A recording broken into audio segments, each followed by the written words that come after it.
As we all know, Halo Infinite has kind of been a disaster when it comes to new content drops. Whether it be the constant delays or just simply the lack of content, Halo Infinite has been horribly mismanaged. However, a new roadmap was recently released for Halo Infinite. And so I'm going to go over it and figure out if they've maybe finally changed their ways or if history is just repeating itself again. Let's go ahead and find out. Before we get to talking about Season 3, I want to talk about everything released before Season 3 comes out, which includes the Forge beta and campaign co-op, which both of them should have been in the game at launch, but it is good that the community will finally have a way to make content on their own. I think if Forge was released earlier, it would have helped to ease the pain of the lackluster content updates. Also, co-op campaign will be nice because I've been waiting to do a series with my friend on the campaign, and hopefully this update will finally let me do that. We will also be getting 2 new maps in the form of Detachment and Argyle, which look really good, but I can't say much on that since we haven't seen anything on them other than the images released in the roadmap. Good news is, it appears we will finally be getting a XP rework to the Battle Pass, which is desperately needed. Hopefully this can stop us from having to play modes we don't want to level up the Battle Pass, because I'm completely tired of having to leave my friends to go play Last Spartan Standing. While I enjoy encouraging people to play other modes, this isn't the way to do it. All these challenges do is make people want to get off the game quicker, so I'm happy this is finally coming. Now, the bad news for all of us is that none of these are coming until November 7th at the earliest, and that's not even mentioning Season 3 and its content, which was delayed until March 7th. It really is just sad the state 343 has left Infinite in. I just don't know what happened. They showed us promise on launch with the core gameplay, but the post-launch has just been awful. I don't want to go back into that again because I've talked about it at length in previous videos, so I'll just go ahead and move on to what's coming in Season 3. Season 3 actually has less appealing content than what's coming later in Season 2, in my opinion. However, there's still some good stuff to talk about. Once again, like in Season 2, we will be getting new maps. However, we haven't been given any information on the maps, which is to be expected considering they are releasing next year.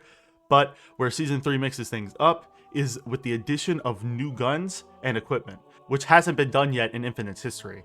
The new gun is called the M392 Bandit. The gameplay you're seeing in the background is leaked footage of this weapon. It looks to be some sort of DMR type of weapon, similar to like the DMR in Reach, and I'm very excited for this. I've been wanting a DMR to return to Halo for a while, and I think Halo Infinite would actually benefit massively for this, and I think it will help the sandbox in Infinite a whole lot, and it will change things up significantly, especially depending on how it's balanced. Right now, all we know is that it has a 15-round magazine. We don't really know much else. We don't know what kind of damage it does or anything like that, but this gun is looking really promising. The new equipment being added is called Shroud Screen. Shroud Screen is an equipment that you can deploy which will block a line of sight. It is basically a kind of a smoke grenade. It makes a smoke dome in an area, and while inside that smoke dome, you are completely invisible to the radar. So while shooting, you will not show up on the radar. While running, you will not show up on the radar. You will literally not show up on the radar at all. And I could see a lot of people using this in really cool ways. And smokes have never really been a thing in the Halo franchise, so I'm very excited to see how this plays out. This is actually one of the things I was most excited about when I saw the leaked footage for it, so I'm very excited to see it come out into the live build. Now, the last big thing mentioned in this roadmap is the addition of the custom games browser. This will be coming inside of Season 3. I still don't know why they think separating the Forge and the custom game browser is a good idea, but it's 343 we're talking about here. Oh, and I almost forgot to mention the 2 modes they're adding in Season 3. They're going to add game modes called VIP and Escalation. Once again, we don't have much information on what these modes actually are, but it's 2 modes nonetheless. VIP honestly sounds like some sort of Protect the President type of mode if I had to guess, and I have no idea what Escalation could be, but I'm definitely excited to see what these modes are and how they play. The amount of content in this roadmap is actually really good. The main issue is how long these features and new content will take to be added into the game. With our 3rd season not even coming until March, it's just sad. If this roadmap was changed to maybe a 3-month period, it would be a lot more appealing. We shouldn't have to wait for base game features to be added years after launch. And it's really sad because this roadmap has actually showed some real potential. I'm actually pretty excited about a lot of these additions, like the new gun that's going to be coming out. Shroud screen looks like a really cool equipment potentially.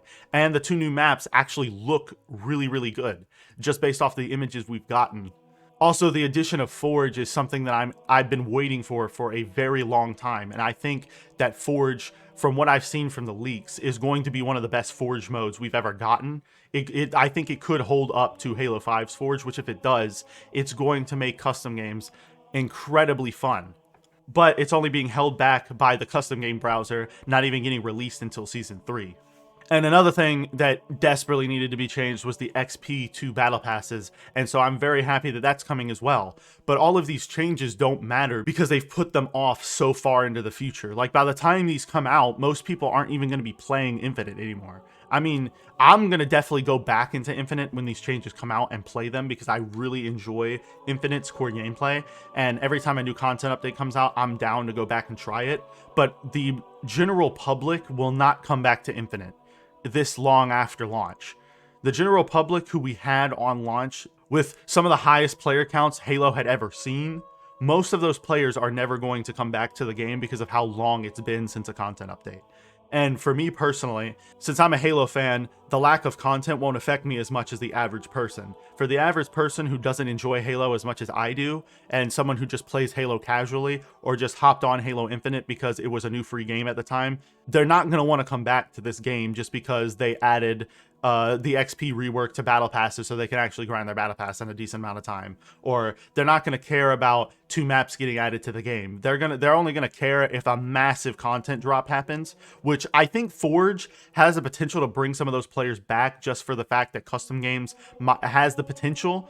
And I've been saying this since launch, custom games has the potential to carry Halo Infinite through its entire life cycle. But because it's being released so late into the development of Halo Infinite, I just don't see it having an effect on the player base as much as I would like. Because I truly think that Forge is one of the main reasons that carried Halo 5 through its life cycle. Halo 5 was a game that was very mixed by the community. However, the core gameplay, like in Halo Infinite, and the Forge was so good that a lot of people played the game just strictly to go in Forge and play some new custom maps or to play some new custom game modes. Like, I spent hundreds of hours playing a custom game mode called Super Fiesta FFA on Halo 5, and I would just download new maps every day and try them out with my friends, and we would host a lobby and just random people would join in, and we'd be playing Super Fiesta FFA for hours on end every day.